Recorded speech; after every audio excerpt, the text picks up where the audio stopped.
Unsay gi-expect sa Trade Union Congress of the Philippines TUCP sa ikalima nga suna ni Presidente Marcos. Ato ikauban ron ang spokesperson sa Trade Union Congress of the Philippines TUCP, si Carlos Miguel Oñate. Sir Carlos, magandang umaga ho sa inyo. Magandang umaga din po, Sir Junex, at sa lahat po ng ating mga taga-subaybay.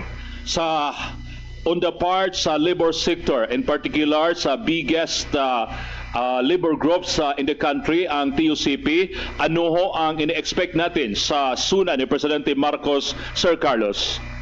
Opo, no, nagdaan na po yung 4 na sona ng Pangulong Marcos, no, nakalipas na ang 4 na taon.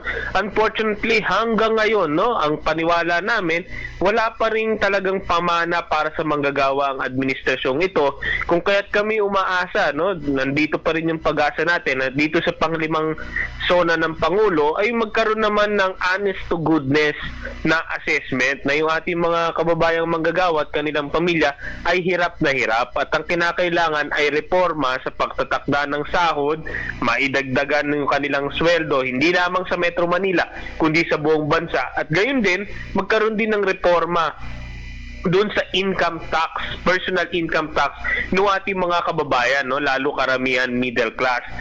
Gayon pa man, no, kami batid namin na maaaring hindi na naman ito mabanggit man lang, no, sa SONA, kasi kung 4 na SONA hindi nga ito nabanggit. Kung kaya actually ang TUCP kasama ng iba't ibang grupo ng mga pinakamalalaki na grupo ng manggagawa ay magdadaos rin ng tinatawag nating State of Labor Address ngayong umaga, darating na 9 a.m.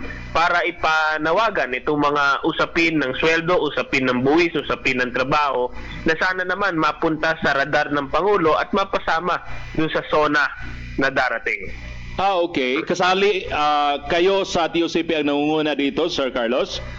Opo, no, sa katunayan, yung State of Labor Address ngayong taon ay gagawin po, no, sa mismong compound natin sa TUCP sa Quezon City, kung saan inaasahan natin, no, susubukan natin punuin yung buong Solidarity Hall natin kasama yung mga manggagawa, no, daan-daan yung ini-expect natin para pag-usapan particularly itong usapin ng sweldo, usapin ng trabaho, presyo, kasama po iba't ibang grupo, no, Bukluran ng Manggagawang Pilipino, Kulisang Mayo 1 at Nagkaisa Labor Coalition. Okay. So ang iba't ibang mga labor groups ang itong suna ninyo ay kasali din ang iba't ibang mga labor organizations.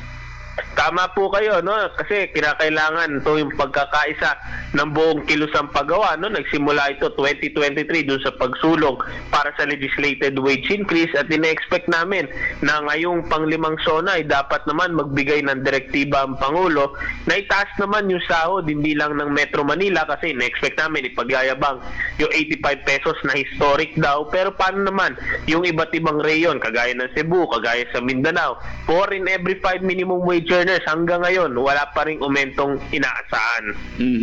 So anong mangyayari dito, sir? Iba't ibang grupo, mayroon silang leader na mag-deliver, or isa lang ang mag-deliver sa State of the Labor Address sa ating bayan? Opo, no, so ang gagawin nun natin, ito pong State of Labor Address ay bawat isang bloke po ay may representante na yun ang magsasaad dun sa kanyang ibinigay na naghati-hati kami ng topic, no. So ang TUCP ay mananawagan patungkol sa usapin ng sweldo at tax.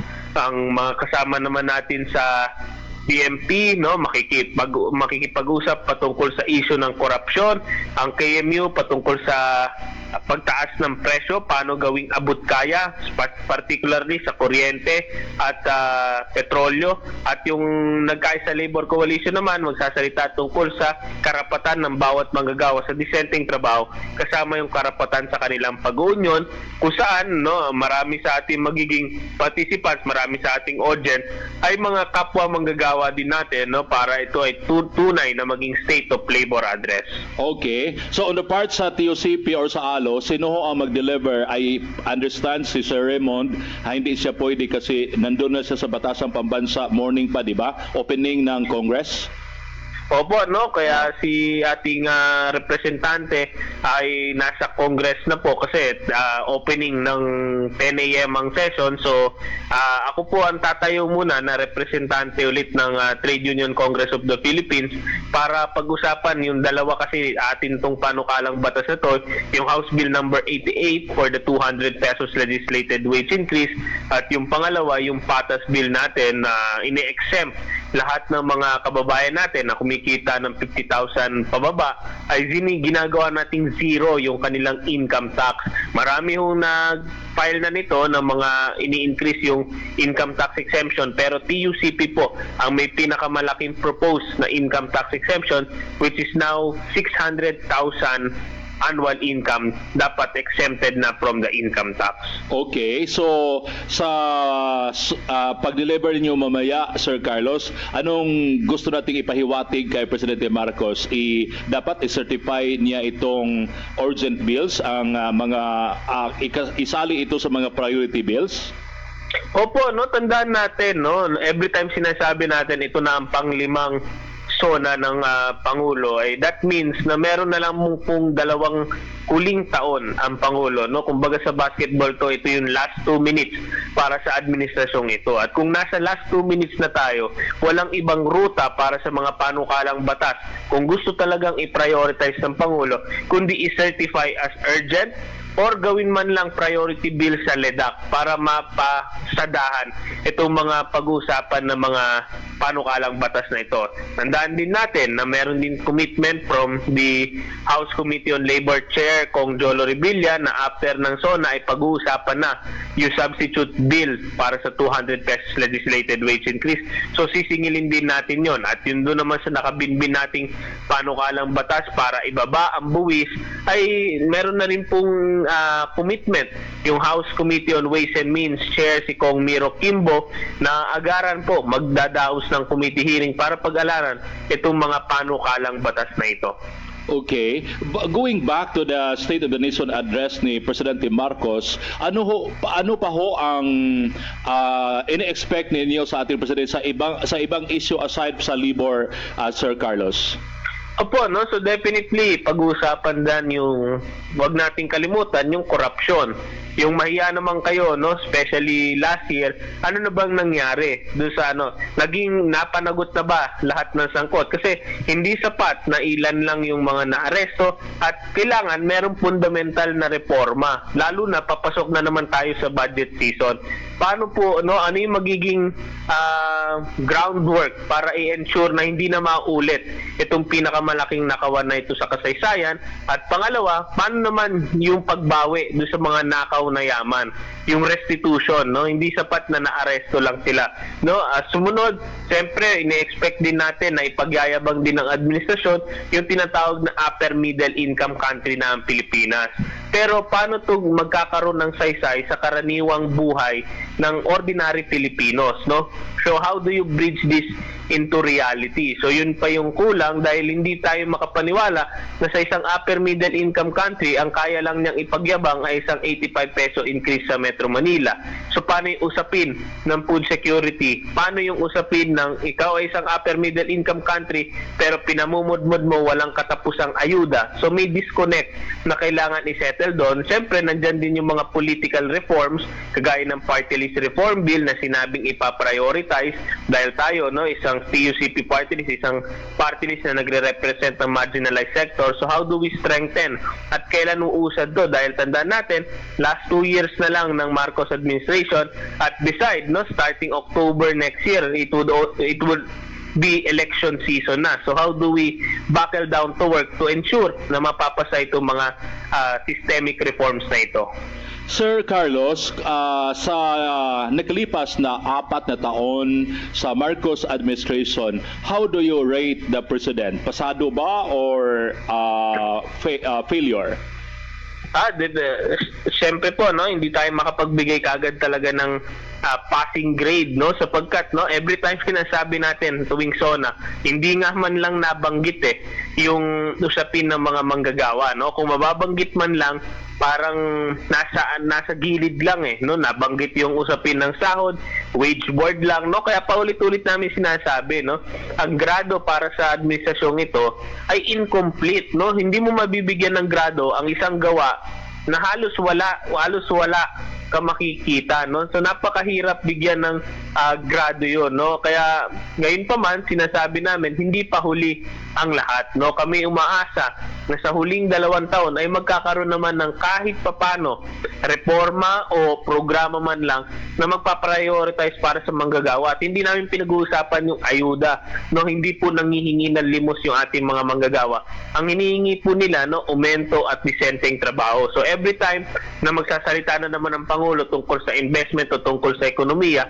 may saysay lang man po yan sa ating mga manggagawa kung yan ay mag-generate ng decent employment na hindi po endo. So yun yung mga tinitignan namin na mga parameters para mabigyan po namin ng karampatang grado yung Marcos administration.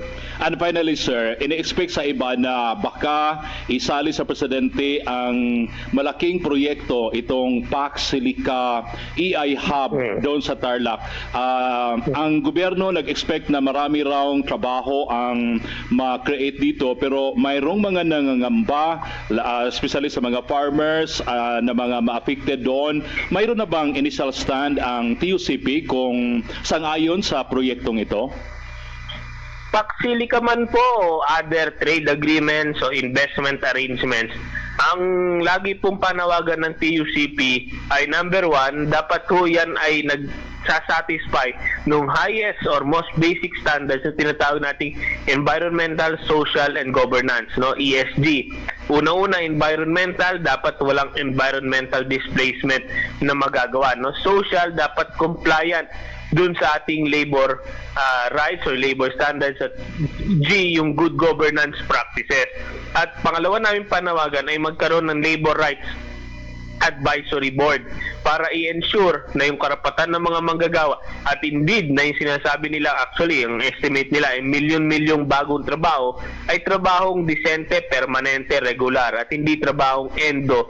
So until such time, no, kasi wala pang ganun na pag-uusap totally concerning dito sa Pax Silica o kahit anumang investment o trade arrangements, ay ine-expect natin no, in the next coming days, September and then November yata ang pirmahan, dapat yun ang makita natin para nang sa gayon no, much is yet to be expected, much is yet to be seen.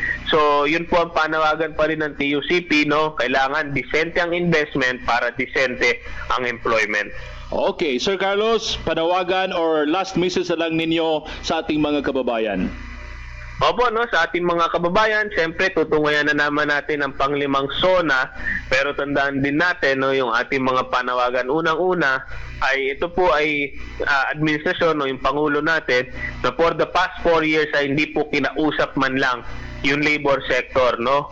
Gayon pa man, we hope that in this last 2 years of the administration na ito ay magiging last 2 minutes, at kung sa basketball nga no, ay marami sanang i-fast break na reforma para sa mga manggagawa. Patuloy ho yung ating panawagan para sa dagdag sahod, patuloy ho yung ating panawagan para yung income tax po ninyo ay ibaba natin o gawin pang zero para sa ating mga kabayang may 50,000 kada buwan na sahod no. So ito pong mga usapin na to ay hanggang ngayon ay pinapanawagan natin sa Pangulong i-certify as urgent. Pero at the end of the day, no, kung hindi po tayo maniniwala sa ating sarili, kung hindi tayo po mismo ang mga ngalampag, wala pong tutulong sa atin tayo lang ang meron tayo. So kailangan po nating ipaglaban ito, may SONA man po o wala. Maraming Sir Carlos, maraming salamat po sa inyo. Alam kong busy kayo sa preparasyon sa State of the Labor Address on the part sa mga workers ngayon. God bless, sir. Maraming salamat po at mabuhay po kayo. Good morning. May gala si Mr. Carlos Miguel Oñate, ang tigpamaba sa Trade Union Congress of the Philippines, TUCP.